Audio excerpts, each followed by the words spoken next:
Good evening, RPG Limit Break fans and Final Fantasy Randomizer fans alike. We're coming back again for another Game 3 with Solariorex versus Sorbius. Tonight I'm joined in the booth with Franklin RN. Franklin, how are we doing tonight? We're doing pretty good. The seed has also given out some very generous blessings. With our Force Thief, we have Hurt All. And with our Forced Red Mage, we have plus Invis 2. And both runners have chosen the Black Mage, which makes sense because it gets plus 50 agility. We might see them pick up a fighter later, which has Hurt Dragon, which could be useful, but isn't nearly as good as Hurt All. And the White Mage, which has Red Mage armor, which I think is a pretty good blessing for the White Mage because it makes it that much more defensible. But for this, I would consider just going a 3-party. Yeah, that Hurt All blessing with the Thief is pretty powerful. We do have typing damage cranked up to 42 for this, so each hit will give us an additional 42 damage to play with. And then, getting a tail, be able to equip with Katana. Even the Moss Moon can deal some pretty powerful damage later on, so we'll have to see what our runners decide. It does look like Solario has named one of our characters as a fighter, but question mark. Sorbius is going with the traditional ABCD naming. I approve of that very much. Vanilla Sprites makes it easier. But yeah, I can almost see us going Thief Rainbow as well. A 3-man party is also viable. That Red Mage can be quite a bit of a tank. But yeah, guess we'll have to see what the game decides to give us once we get going here. We will be able to pick up an additional character for that nun slot in the clinics that we see around towns. That is the only spot we'll be able to fill up, however, so we have to choose wisely. And we're off.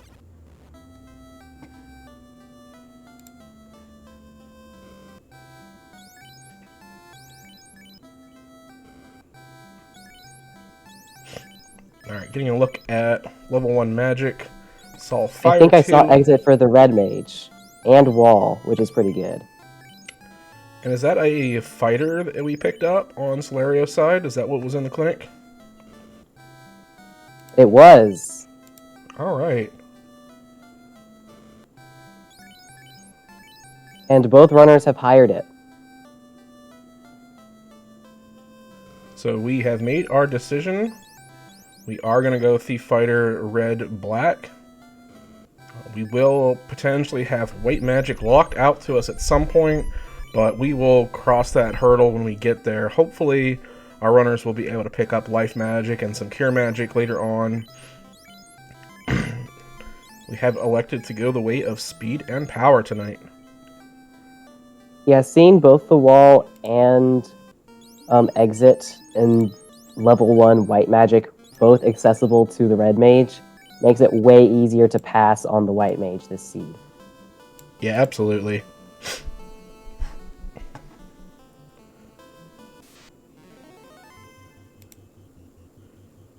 We are pausing on Solario's side just for a brief moment to get the streams synced up ever so slightly.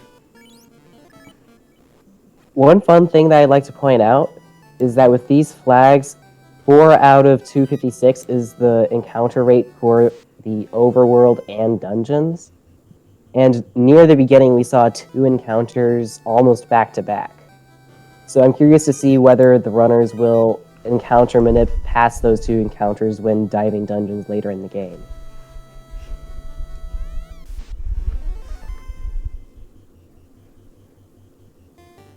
Yeah, that's typically the kind of encounters we want to see for a black belt seed, which thankfully we did not get one tonight. It seems like our community is 1 for 4 tonight, as opposed to last night where we had a 3 for 3 black belt fest going on. What a day that was. I wasn't able to watch most of the matches, but I was surprised to tune into each of them for a short moment and see black belts in all of them. Yeah, it's definitely worth a watch. Alright, so both of our runners into Temple of Fiends, going to take down Garland. Also grab the chests, which had a lot of money in it, which is great to see early on. Yeah, absolutely. Early cash flow can be hard to come by sometimes. Usually Garland and the Pirates will net us enough gold to get level 1, level 2 spells, but after that, we can be hurting quite a bit, and if level 1 and level 2 spells don't hold what we want, we are definitely going to need to be finding some cash. We got TNT from the King and ship from Sarah. So I'm curious whether our runners will go straight to Provoca to fight pirates, or if they're going to turn in TNT first. Because they can do that relatively quickly, especially since they have exit. But it looks like Solariorex is going the Provoca route. Yeah, Provoca makes sense. We can get a few more levels. We can check out level 2 magic. See what that has going for us. Maybe we'll pick up the Adamant, and we will only have to visit Dwarf Cave once today. Unless we end up looking for shards later. Magic. Level 2 black magic is pretty good. It's not a nuke, but we have a couple of interesting things, a variety of things. We got the Lock 2, which is sort of like a buff magic to help out with melee. We have the Quadruple X, which is very interesting strategy-wise and can come in clutch at times.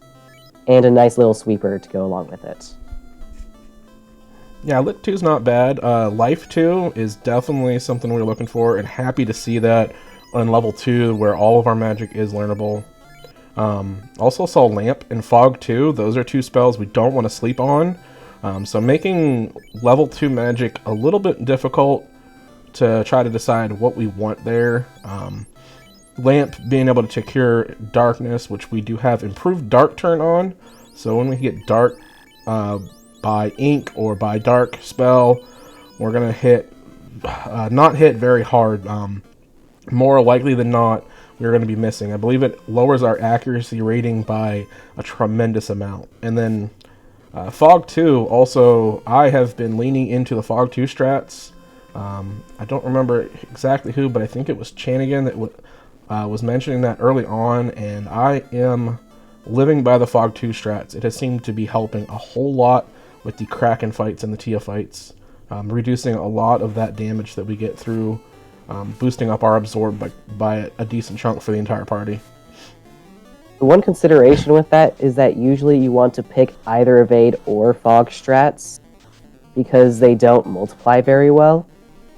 And we already have Invis 2 built into the Rad Mage via the Blessing. I'm okay with casting both of them personally. The additional absorb and then adding a stack of evasion can really help mitigate a lot of that damage. But if you're gonna have to choose between one of the two of them, I kind of want to take Fog 2 because we could potentially pick up the white shirt later to get a free cast of Invis 2. But I mean, it's a hard decision to make for sure.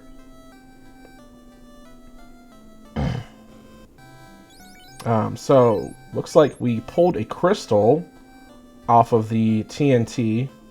So we are going to head up in here to Matoya and see what she has for us. What Dragon +3 armor. That is a good find for our knight later on. And also our first shard of the game, I believe. Yeah, I believe you are correct. Sorbius' screen showing 0 shards at the moment. Sorbius also showing off our relatively new feature of Magic Resort. You no longer have to be careful about the order that you buy magic in because you can change the order that it is in the menu. Yeah, that has really buffed the Red Mage, making it so that you can just, like you said, buy what you want and then decide where you want to place your spells later. Before this flag was a thing, you would have to bounce between the two shops to decide where you wanted to place your magic at. Typically, you want your sweepers in the first slot or your most used heal spells, or even possibly a warp or exit charge in that first slot, and then secondary back later. And we get the bounce back fetch quest, we're going back to Dwarves with the Adamant, this time from Matoya. Oh, of course. Almost lazy dwarves? Yeah, except it's very unlazy because you have to go and run a whole ways. But I believe that's the only progression available now, unless Elfland's shop has something.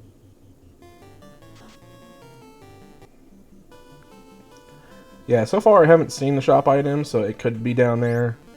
I'm guessing we're going to pull either some more type of fetch or a canal or canoe off of this adamant turn-in.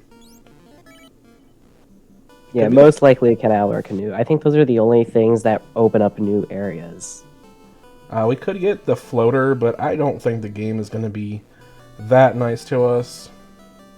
Yeah, usually it's not. Oh, and the game decides to be as annoying as possible and give us the herb. Fortunately, that's probably where the runners were about to go anyways. Yeah, more fetch. Always enjoy a fetch quest. It's nice getting the fetch quest done early on.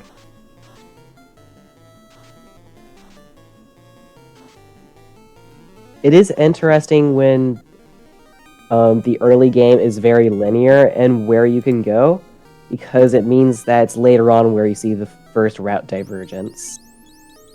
So it's easier to compare the route divergence and routing choices.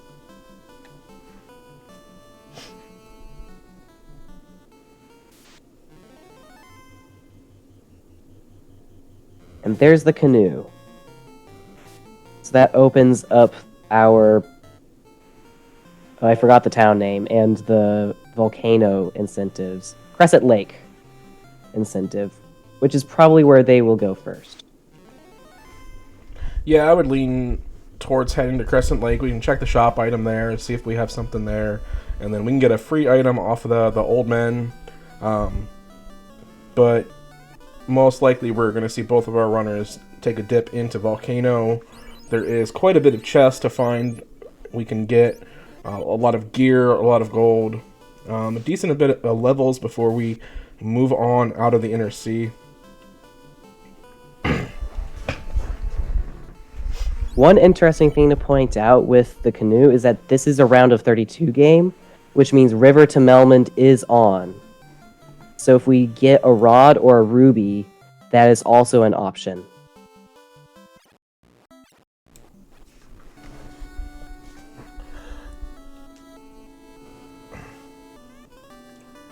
And I still think I've yet to play a seed that has had River to Melmond come into play as a requirement. I've seen quite a bit of games this week where it has been a requirement, but myself not played them. So I'm sure it'll happen at some point in time. We see Nuke and level 3 magic, as well as Saber. Yeah, Nuke is fantastic to find early. A little bit unfortunate that we probably won't be seeing any cake strats, because Vanilla Lich 1 is probably not worth the 2 shards unless you're really confident with it. And usually a nuke is better than a cake anyways. Yeah, a nuke's gonna more than likely, if we got we have 2 nuke casters, so we can throw that out, and then our fighter and thief will be able to deal decent amount of damage.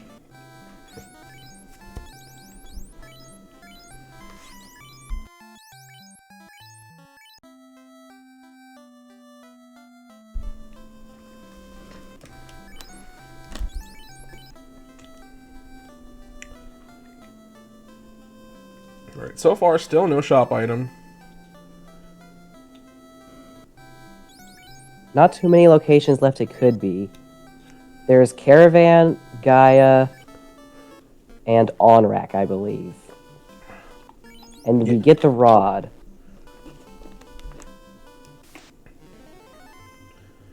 Which I think means it's time to either go to the Volcano or to Melmond Continent. Yeah, we're definitely going to see Volcano play here. It makes sense for proximity to it. We know you don't want to go to Melmond just to get a dud item and then have to walk all the way back. Yeah, especially if the Volcano item ends up becoming the Ruby. Definitely going to feel bad if that happens. So it makes sense. Proximity play. We're here. Might as well do it. We also have Exit, which is very good for Volcano.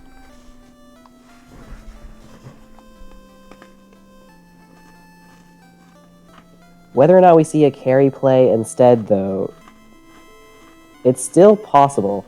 We do have Nuke on 2 characters, and Hurt All.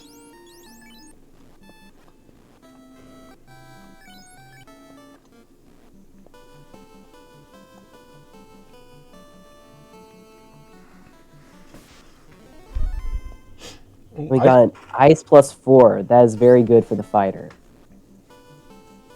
Yeah, that's going to hold us over very well until we can get that tail, get promotion, be able to equip the dragon armor. It's also a bit out of the way, so it's very possible that Sorbius does not check that chest.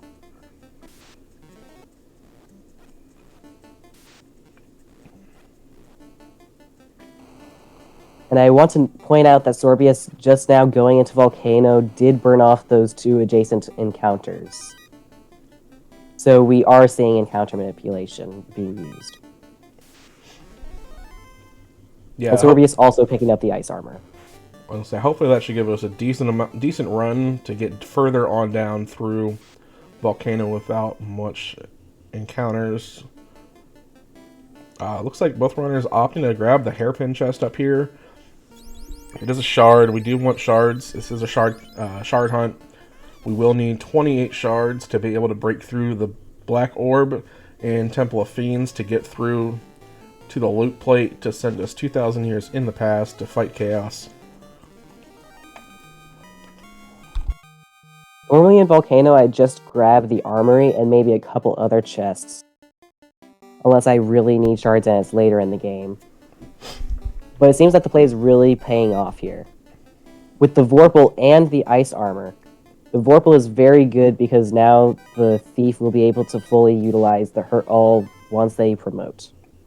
Yeah, Vorpal +5, a pretty nice sword. And we see a And katana a katana. +3. That's basically the same sword. A So cool sword that the fighter can use right away.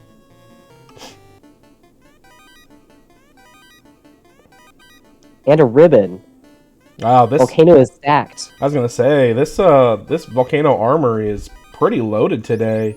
A Zeus gauntlet, a Pro Cape, a ribbon, a gauntlet. We saw a Vorpal out of one of the hairpin chests.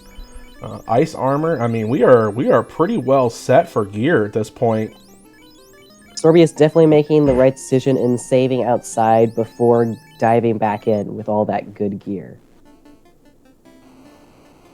And I'm thinking that the runners made the right choice with recruiting the fighter now. Did we delete the Vorpal on Solariorex' side? I'm gonna have to pay attention to his inventory because there, when I saw him moving weapons around, I didn't see it.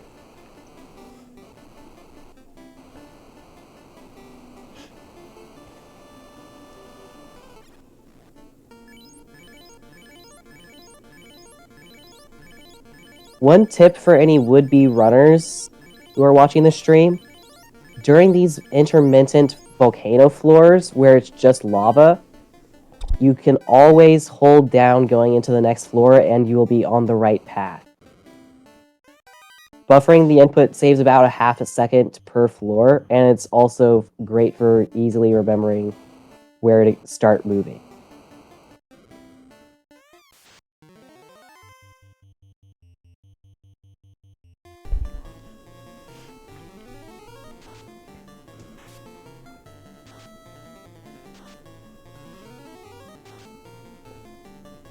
Mecklin, what would you be hoping to find in Volcano if you were running this? Honestly, having pulled the rod from the Circle Sages, I would be hoping for either the floater or the ruby. That rod is pointing us towards Earth Cave. So if we can pull the ruby out of it, we can knock out 3 different checks all at once. But the floater is also very much appreciated. You can get in the air and get moving a lot faster. Sorbius just picked up the Opal +3 and is putting it on the Thief. So the Thief can now take many hits. And I think you're right.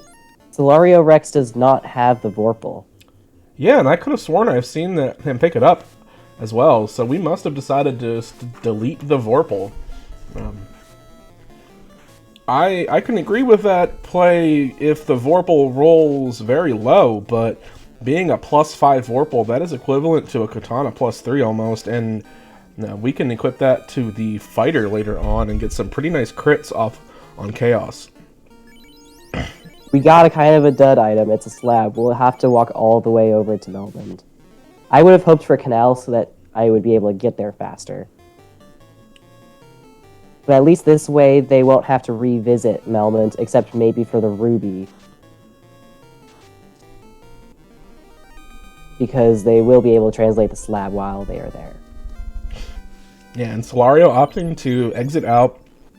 We are not going to take on carry right now.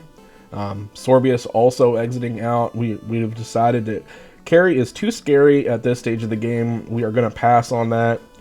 Carry does hold 2 shards for us, but it's also a very quick walk back down later on if we do need those shards. And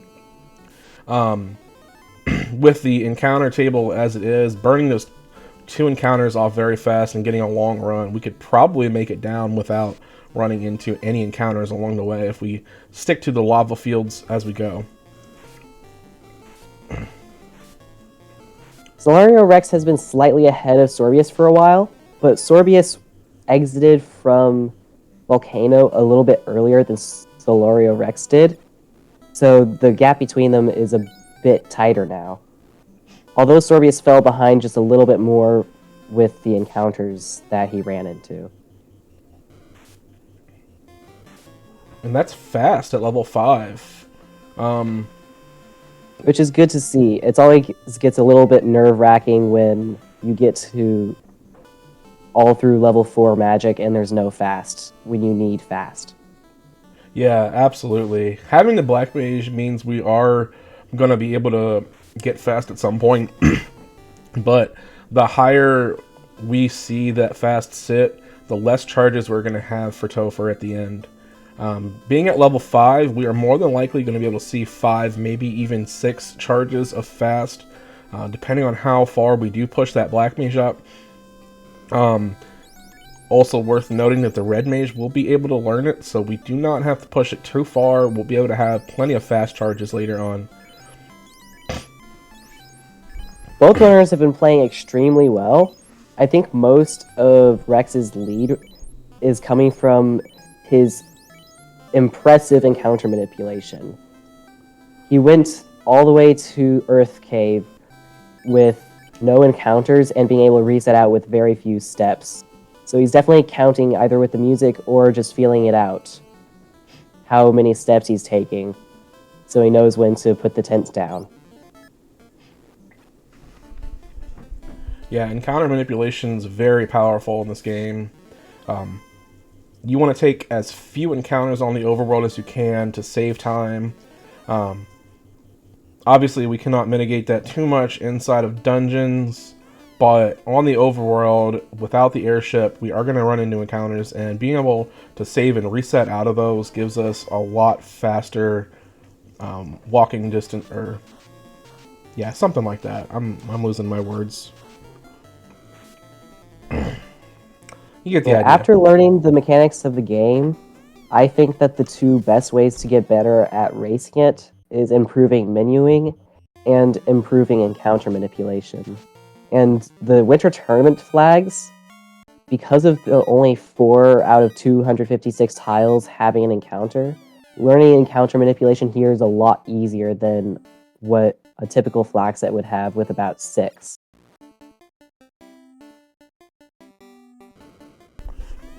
Yeah, I've actually gone back and played a few flag sets with 6 and 256 as opposed to 4, and it feels a lot rougher to go back to the 6 instead of the 4. I really like the 4. 4 is very nice.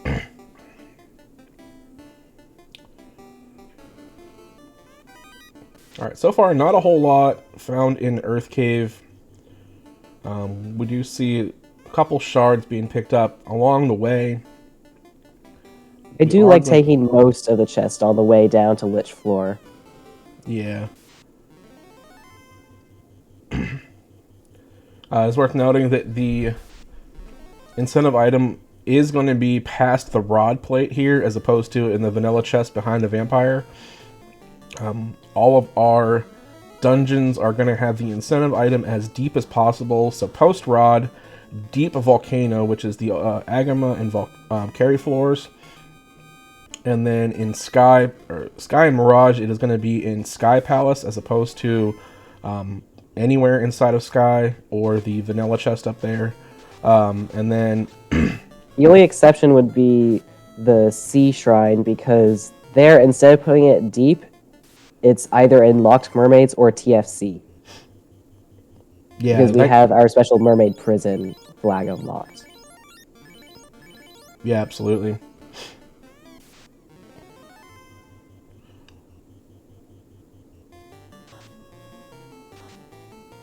I really like having the post rod incentive because it means you never need to dive Earth without rod. Because it's really annoying when you have to go in and then come back later. But here it's always in one of either these chests in this room or in what we like to call Lich's Closet, which is on the other side of this room that Solariorex and Sorbius are both inside of right now. Yeah, and I think that was intentional design due to our from our crafters of the tournament, making sure that if we are in search of incentive items down in the dungeons, it is going to be locked behind either a secondary item or deep enough down in with the volcano. That's our And canal. we've got the canal, which means I think the only available place to go left is Ordeals. Yeah, Ordeals. What a fun place to be in these flags.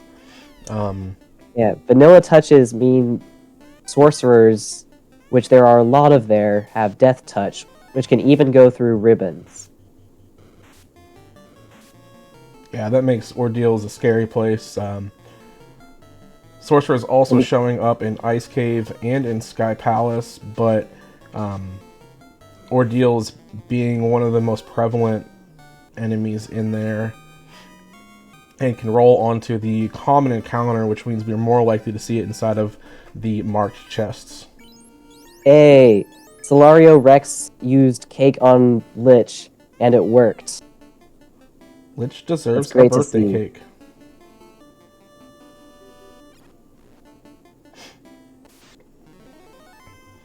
It's worth noting too, I saw a white shirt being pulled out of the Earth Armory as well. I did see that. Yeah, that'll give us a free party cast of Invis 2 to give us evasion later on.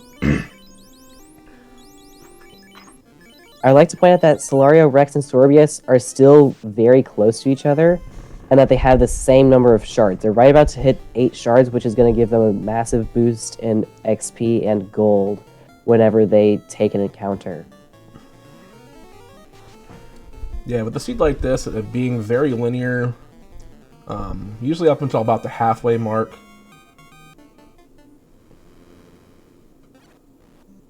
What just happened there? Anybody else see that? I wasn't paying attention. Maybe they got a script with a death spell. Possibly rub. No, I was referring to the stream image itself, but maybe that was just on my end. Oh, I didn't see anything. Okay. I saw all the Muppets show up across Solariorex screen, so that's why I was very concerned about what's happening. Don't worry, you're doing a great job restreaming. Right, I think the only item this could be is Floater, because all of the fetch quests have already been done, right? Oh, I guess it could be Ruby. We have Ruby Crown and Key still in play.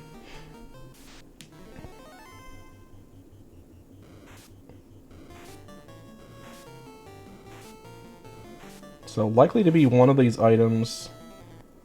We do not have warp, it seems. Yeah, unfortunate. Yeah, that definitely makes Ordeals a lot more of a slog to get through early on. And this Ordeals is not playing very well with this maze, forcing our runners to go. It seems like we're going to end up at pillar.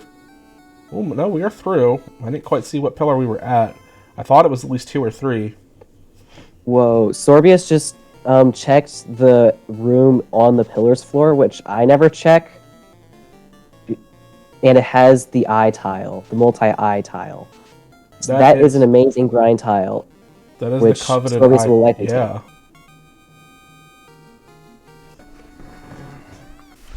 It's going to be interesting to see if Sorbius decides to take a bit of a grind here. Eyes are relatively easy to take down, and net a decent chunk of experience.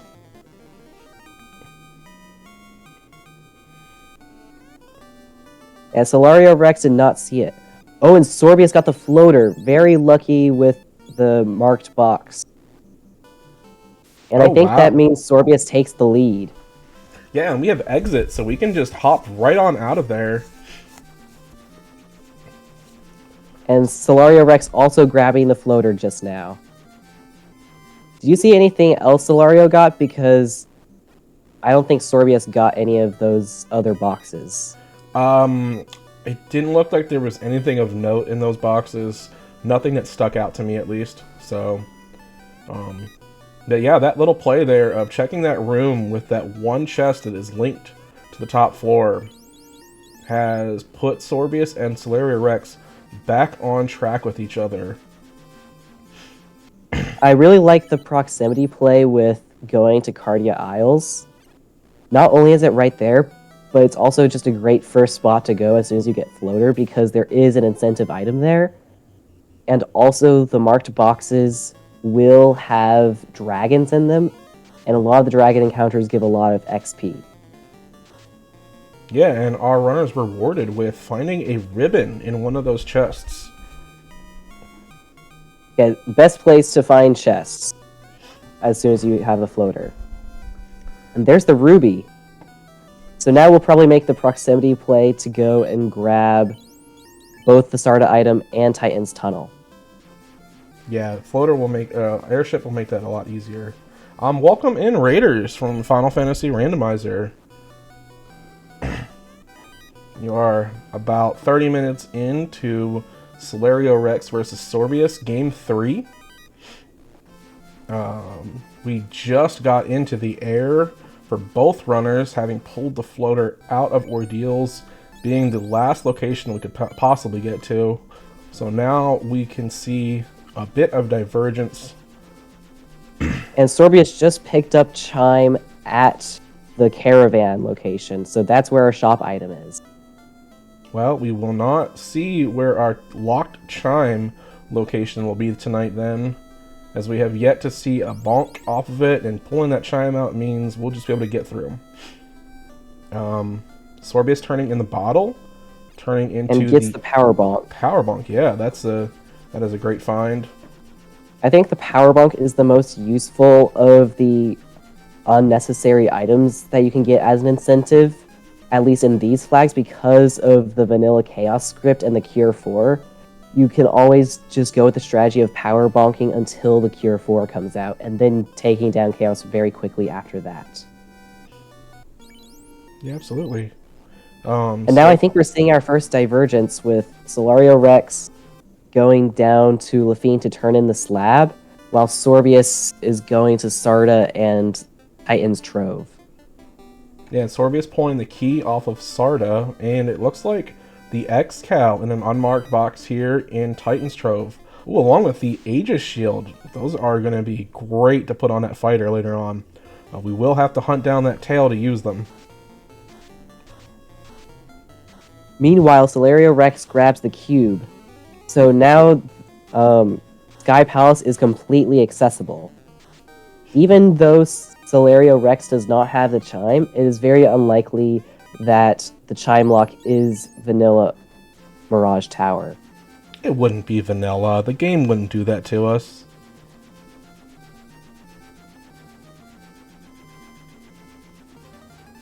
Right? Right? I don't know, sometimes the randomize is gonna randomize. Or not. Sorbius, heading back to Canary Castle. We're going to check out what these chests hold for us. It is a marked box that it is going to be a key item. And Solariorex does seem to be going straight to Sky Palace. And finds a Tyro along the way.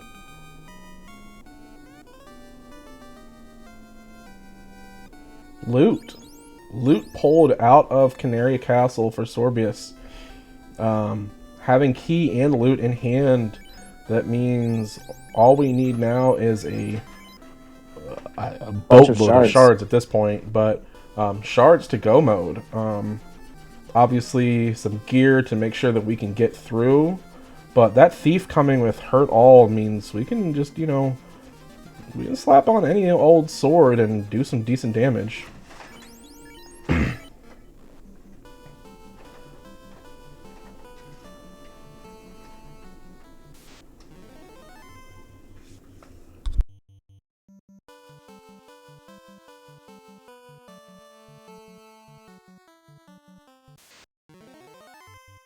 Now Sorbius is also now coming into Lafine and is going to find the cube.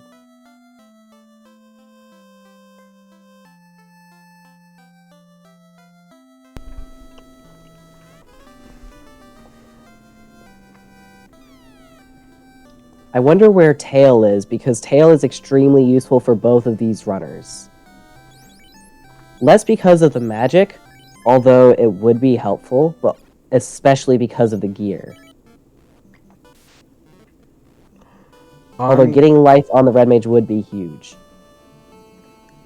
Yeah, absolutely. I'm gonna call I want to call Crown in Sky to Oxyale to Tail in Sea.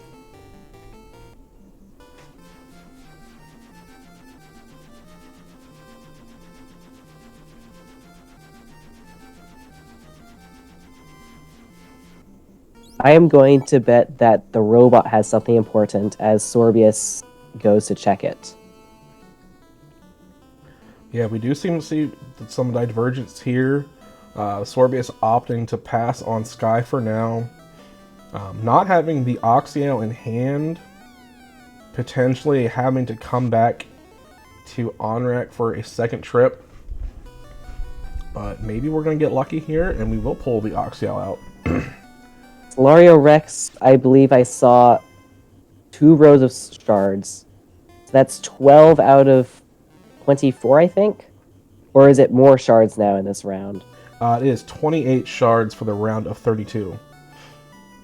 And that's another ribbon being pulled out of greater than less than room. I think that's all 3 ribbons? 2? I'm counting 2 on stream. Oh yeah, 3 ribbons. Yeah, oh, yeah. All 3. There were 3. Wow. Yeah, and they've been calling out a Sun +5 as well.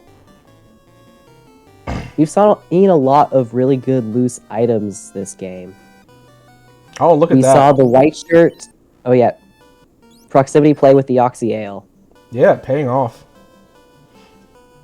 And Sorbius does have the key, so he does have the ability to go and unlock the mermaid prison. And get the incentive. Yeah, it looked like Sorbius was only at 10 shards at the moment. Yep, 10 shards, so we're just a little bit behind Solario, but Solario has been picking up shards along the way through Sky Palace. So we'll have to see how many shards the mermaids are holding on to today.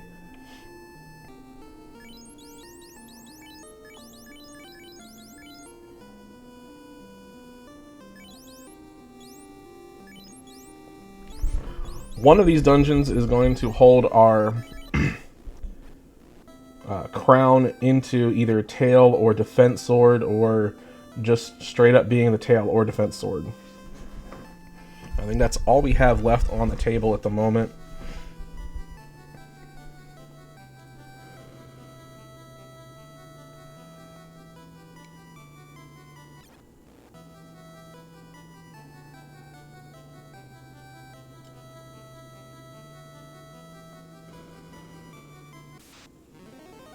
Sorbius checking a few chests in the TFC room before going to Mermaids.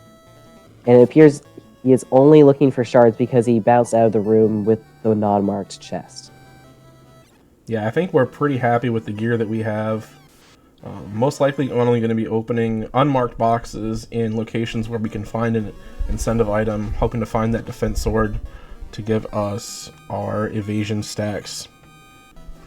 Yeah, we got lots of great loose items. We have the Vorpal and the Katana. And also the white shirts. There aren't many more loose items that you want to get from an unmarked box. Also, all 3 ribbons.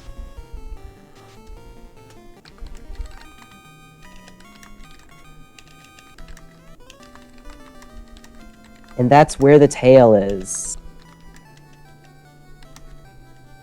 A tail in Seashine, that is a good play for Sorbius. Taking the gamble on heading to Waterfall without the Oxyal paying off.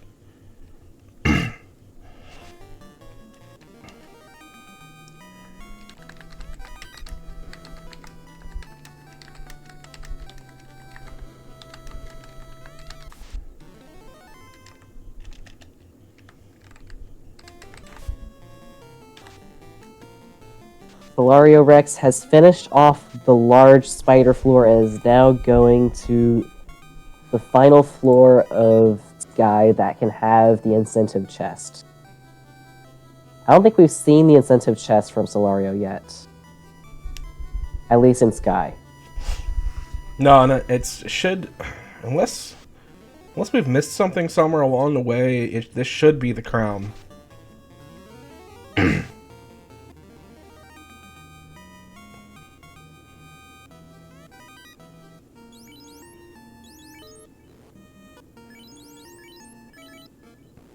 Sorbius decides he has enough shards from... See? Oh, never mind. Just exiting and saving before diving back in. Which is a good play. You don't want Kraken to take out your party. Yeah. Kraken is actually surprisingly difficult. You can make a good argument that Kraken 1 is more difficult than Kraken 2 because Kraken 1 is much more likely to cast Ink and put improved dark on all of your team.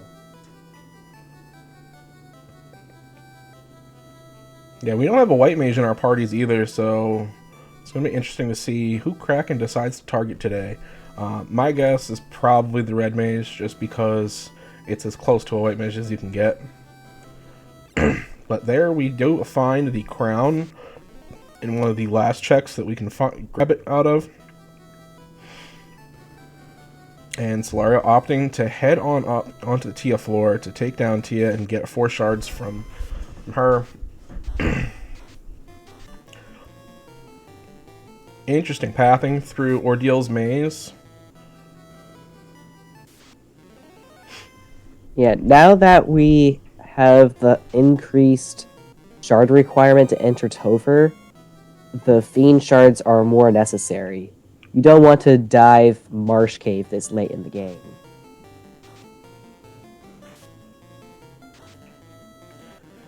Ooh, these sorcerers on the Bridge of Destiny. This is not looking good for Solario. Gets away without Death Touch, though. Yeah, that's always a scary sight whenever we were walking across this bridge, seeing those sorcerers come out.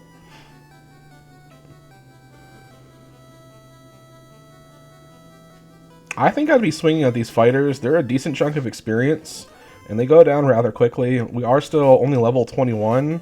I would feel a little bit more comfortable with just a few more levels, and those are rather quick fights to take.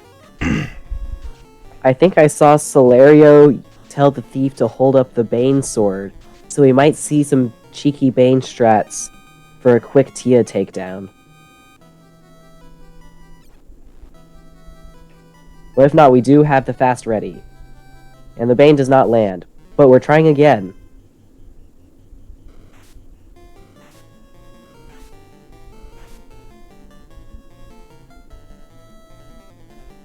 Instant death strats are reasonably strong in this flag set because of how much the bosses have scaled. Although it looks like it has once again not landed, so we'll probably see a death by damage in this situation, because the fighter has been seriously buffed. And there it is. Yeah, Meanwhile, just as Solario finishes off Tiamat, Sorbius comes in and starts to fight Kraken, who looks very nice with the fun percent palette swap. Yeah, Kraken looking a little green today. Feeling a little sick.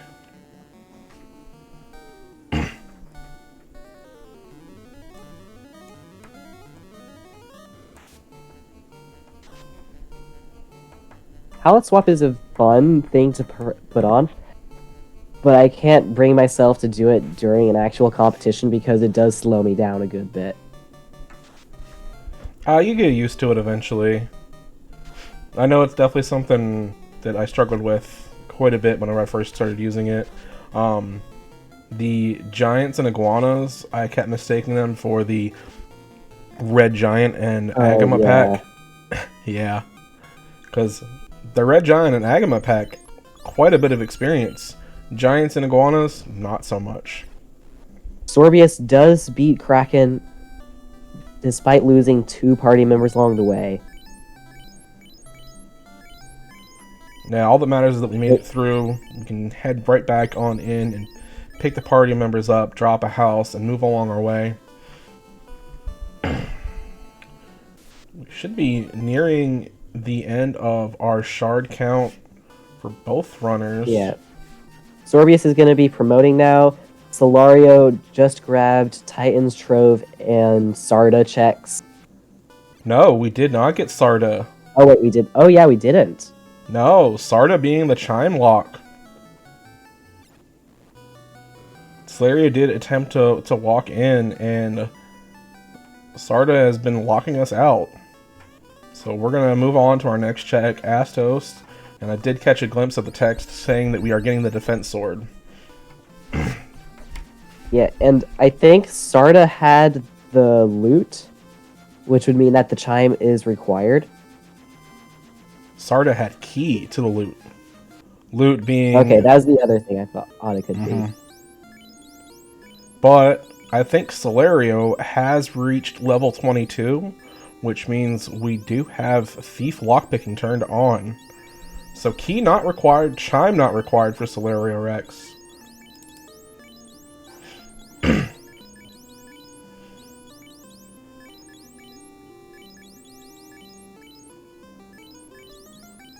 Solario going to be rewarded having not hunting down that chime. Where was chime anyway? Was that from... Trying to remember where that came from. I think it... Actually, no, I don't remember.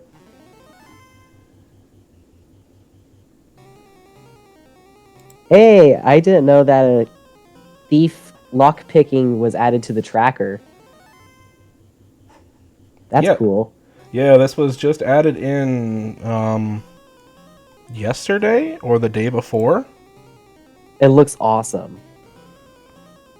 Well, that's really cool. Now the tracker does... Oh, it was a shop item at Caravan. That's where chime was.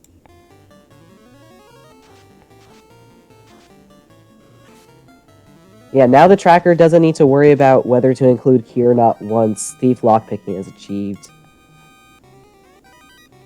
And us as commentators know when they have reached that point. And Solariorex comes in to see that unfortunately Sarda has key, which is not helpful anymore.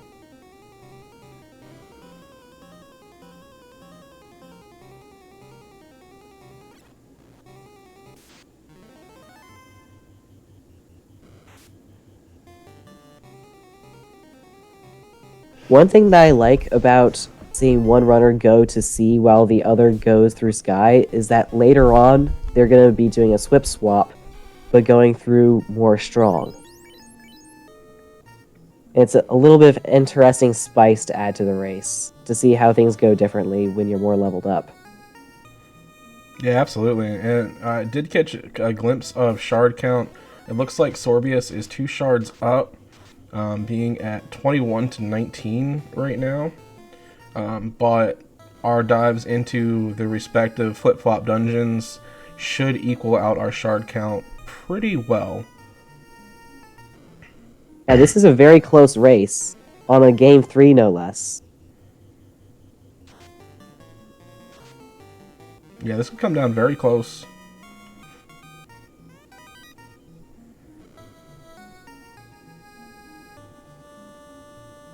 I'm curious whether Sorbius is the kind of runner to check Spider Floor before the next floor, or if he's going to go straight and check the high-density chest rooms first. Which it looks like he is, which is going to pay off, because the crown, I believe, was over here. Meanwhile, Solariorex just picked up the Oxyale and is about to go and dive Sea Shrine.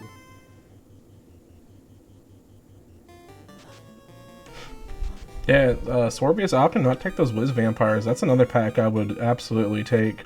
Granted, I haven't paid enough attention to see if Wiz Vamps are doing anything nasty, but those are some juicy experience packs. Throwing out a Fire 3, a Nuke, Fade, or a Harm 4, 3 could take them out pretty quickly. I think Sorbius is going to have a better time filling out or cleaning out the Sky Palace because he did pick up the tail in C and is able to swing around some really strong weapons to take out enemies really quickly, like these fighters. Whereas Solariorex still has a lower damage output. But still close, and Topher can be cruel sometimes. Yeah, Topher, as we all know, is the great equalizer.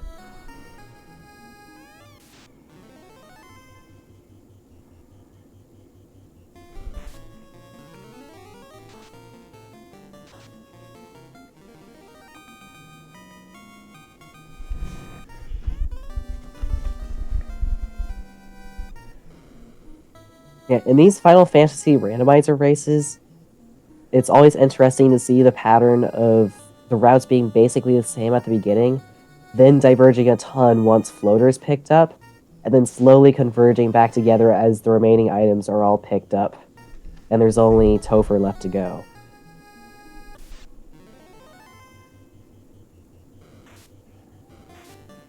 This race in particular, there's hardly any divergence until after floater was picked up, but as soon as it was, other than going to Cardia first, the runners have taken completely different routes.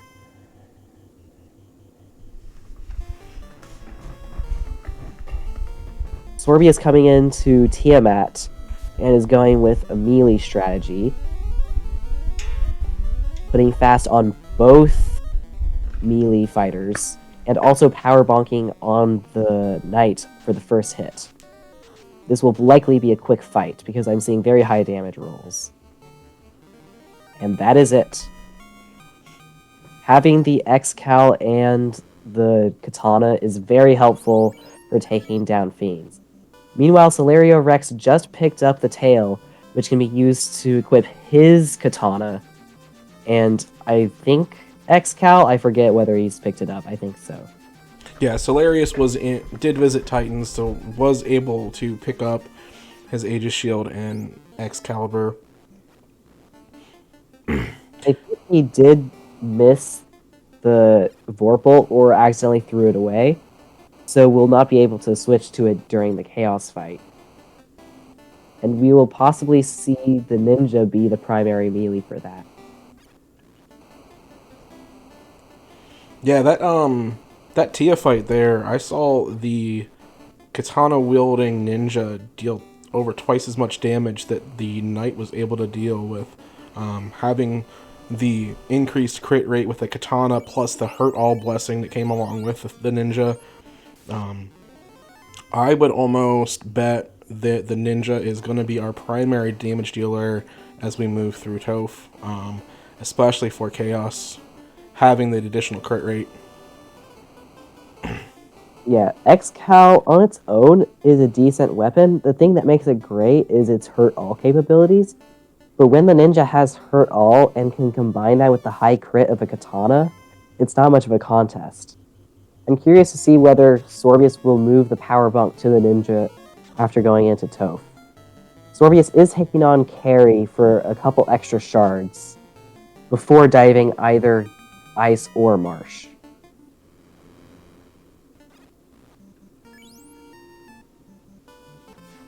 Looks like Sorbius has achieved go mode, has our full rows of 28 shards, is opting to head into Provoca, I'm guessing to grab some magic for our casters here, or for our ninja and knight. Oh yeah, life 2 for both casters, that's huge. Life 2 and lamp both. Oh well, I think the red mage already had life 2, but having life 2 on your primary melee is especially helpful. Yeah, and if viewers were paying close enough attention, you did see that, right? You are not imagining things. Life 2 and lamp were learned by the ninja. We do have swapped permissions with our white ninja and black knight. So ninja will be able to learn levels 1 through 4 white magic, while our knight will be learning levels 1 through 4 black magic. These flags are turned on throughout the entirety of the tournament. They are rather new flags as well. So it slightly shakes up the strategy with endgame especially, and a little bit even during party selection or recruitment. Adds an interesting twist. Yeah, and as we see here, Sorbius into Temple of Fiends Revisited at the roughly the 54-minute mark. We are on to the carry 2-4 already. Lich not putting up much of a fight for us. We are choosing to use that white shirt. We are respecting carry tonight. Carry can be extremely scary.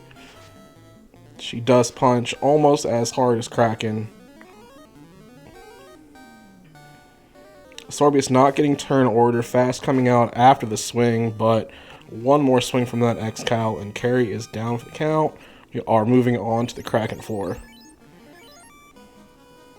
Also using a quick heal 3 to heal instead of potions, because it is faster and should be used when possible. Alright, on to Kraken 2. We are choosing Power Bonk on the Knight, fasting on the Ninja, and tossing out another white shirt. Gonna give us some evasion strats. 5 hits for 471 from that Ninja. Does seem like Kraken is a bit dodgy. I would like to see a lock coming out here. 4 hits for 586, and the Black Mage goes down. Meanwhile, Solariorex did just promote and is now equipping all the superior gear. Yeah, and 2 more swings out of our melee carries, and we are through Kraken 2, on to Tia 2. For those who don't know, we do have mid Topher in these flag sets, which is the best Topher. It does cut out unnecessary floors and shortens most of the Fiend floors, but this Tiamat floor is exactly the same because it is reasonably short.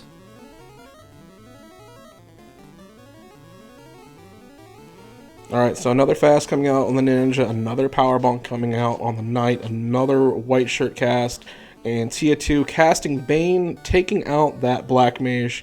We did get the fast off, and we do have fast from the Red Mage, so we will be able to be at max capacity for damage here. Another 7 hits for 600. Tia 2 not long for this world. Yeah, the Black Mage hasn't been killed very many times this run, considering how weak they usually are. The extra 50 agility has really helped them survive. However, that does nothing to defend against Bane. Yeah, the Fiends laugh at your agility. Alright, Sorbius equipping the Vorpal to the Knight. Going to have decent chunks of damage here from the Ninja and the Knight. Picked up our Black Mage and moving on. Power Bonk coming out. I think Sorbius is going to go for a fast cycle, beating out the Cure 4. and using both melees.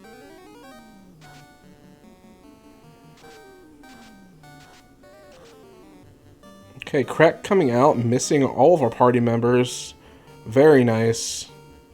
Alright, we do have 2 fast casts left on that red mage in case the slow 2 does come out, but we are throwing out lock 2s. That will help with Chaos's evasiveness. That was a very sad hit from that ninja. 5 hits for 5 damage. We want to see more power out of that ninja. But we are powering up that knight as much as we can. Throwing out as many evasion stats as we can. That is a better hit. 2-6 for 200. Still not the kind of damage we want to see, though. Solariorex is joining the action. He just got his last couple shards from the locked Toph chests and has entered Topher. So if Sorbius does not make it through, Solario has a decent chance at winning. And we are down to our 2 melees. Lit 3 coming out, which means slow 2 is on deck. Let's see if we can get this damage out before Chaos lands that swirl coming out. More hits coming out. Chaos not long for this world. And terminated. GG's to Sorbius.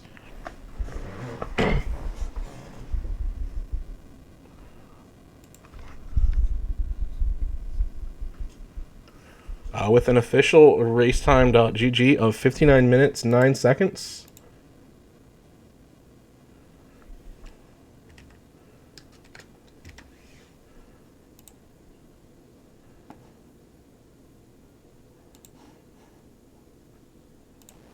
Solariorex has just beaten Carry and is now going on to Kraken Floor.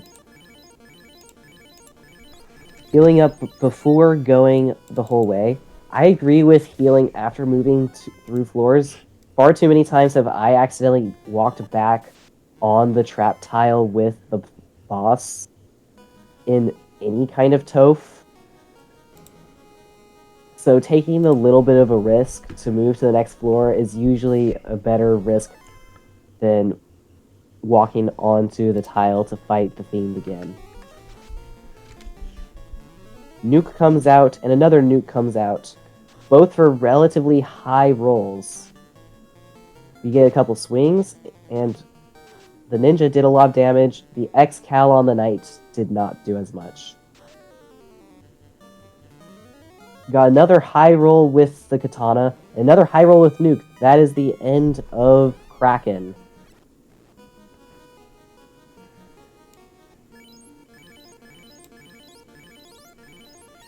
Alright, and we are joined in the booth by Sorbius. GG Sorbius.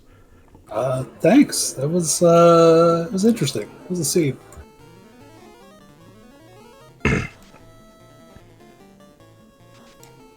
Sorbius, the beginning was very linear in terms of what options you were wanting to do, but then when you got the floater, suddenly a lot of options opened up to you. So I'm wondering, what was your thought process in choosing the routing there? I wanted to check all the freebies I had first. I like doing cardio early, especially with like the Hurt Dragon, Hurt All melees. It shouldn't have been too hard. Then I was going to check the bottle. Picked up the ruby, so I'm going to grab the other 2 freebies. And was still hoping to find Tail before I went to Sky, so I went to Waterfall.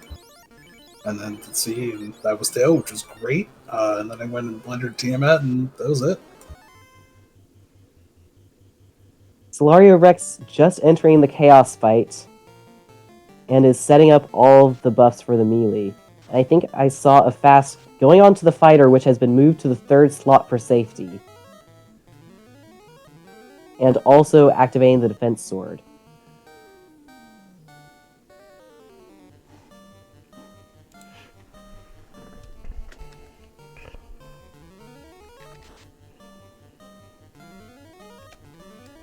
It appears that Solariorex is going for a more reserved strategy, potentially hoping that Cure 4 comes early, and that he can use this time to buff up all of the melees so that they can take out Chaos quickly without fear of the Cure 4 erasing the progress. Yeah, Actually not, it looks like the nuke's coming out. I got to turn 4 and Chaos hadn't cast a spell yet. I was like, I think we're just going to try to raise this Cure 4 because he hasn't started his script yet. Yeah, you definitely made the right play there with going for the fast kill.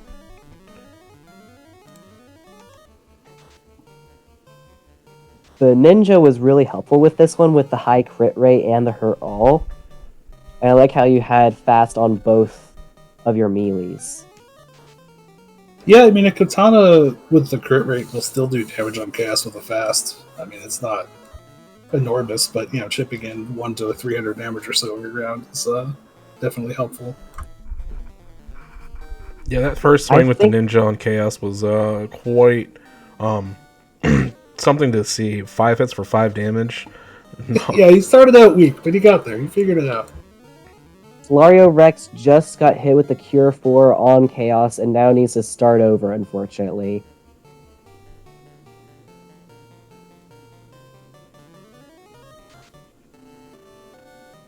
Is also using the Power Bonk. Sorbius, because of the way that Chaos's script worked out for you, you did not need to use the Power Bonk very much. But what do you think of it as an item during other seeds? How much do you use it typically? Generally, I'll use it until the Cure 4 comes out, because I want to be out of that Chaos fight as soon as possible, once he gets through those first 4 spells. Ideally 3 or 4, which I think is what I got, 3 or 4 of them in there before he cast his first spell, and I kind of went for it. But, yeah, if he just starts casting spells, I just go until he hits Cure 4.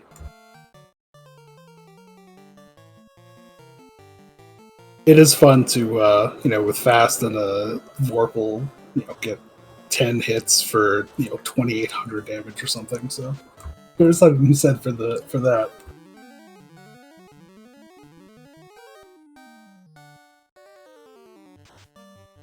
You are moving on to the round of 16. And Solariorex has just finished.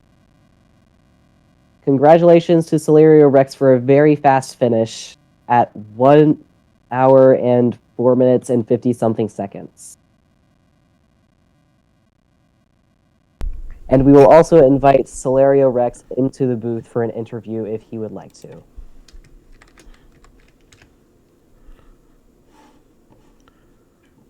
Hello, Solariorex.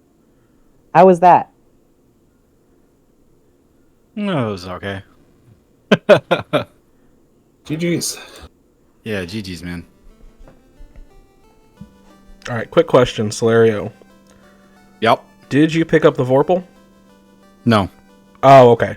I thought I'd seen you pick it up, and then whenever you were menuing and moving around gear there in the armory, I didn't see it, and I got concerned that you had just ditched it. Being a Vorpal +5, I was very concerned there. But okay, so we did not see it. It must have been in one of the chests I skipped. It was in... Yeah, Volcano was super right? stacked. I think it was in one of the hairpins is where the Vorpal was at. Yeah, because I checked the first 2 chests, and then I saw there was a trap box in the top right. I went and grabbed that, so I went along the top to spy the 2 hairpin chests and decided to open the one that wasn't in front of the trap tile, and there it was. Oh yeah, I didn't go double hairpin chest there at all. Makes sense. I probably won't take that unless it's double shard. Just to save on the steps.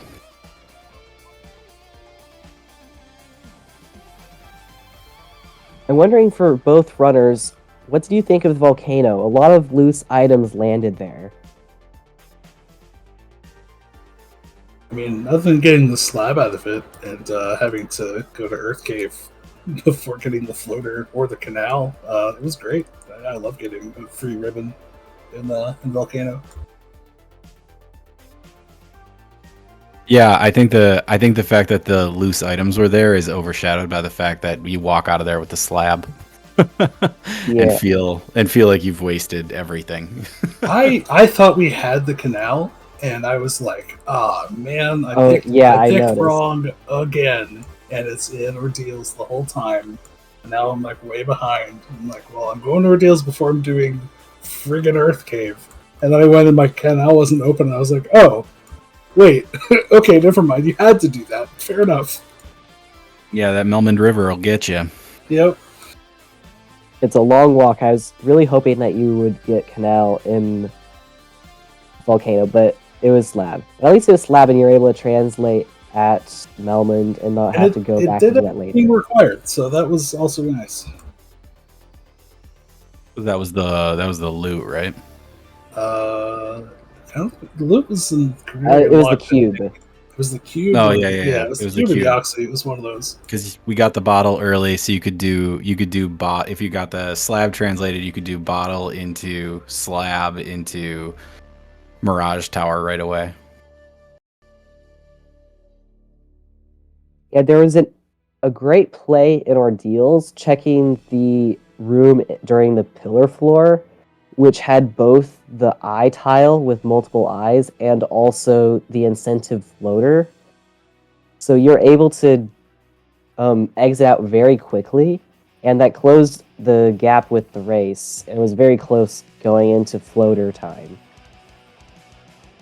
How often does that kind of risk work out for you? I mean, it's not much of a risk. Like, I'll poke my head in. If it's got an X on it, I'll fight it. If I don't have exit, I don't usually bother. But if I have exit, I always peek.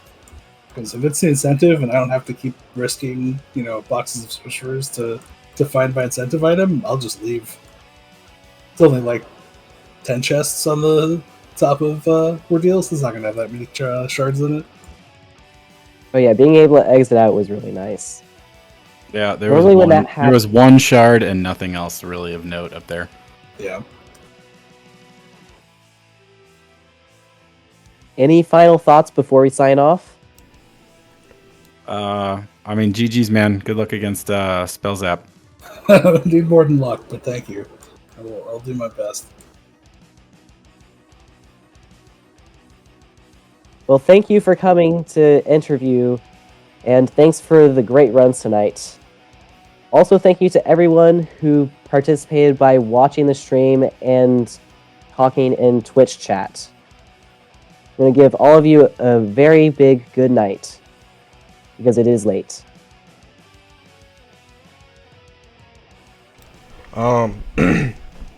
Real quick, shout outs to Ty for helping us out, clicking buttons behind the scenes. Thank you to Franklin for hopping in the booth with me tonight. And thank you to our runners for putting on such a great show for us tonight. GG's to you both.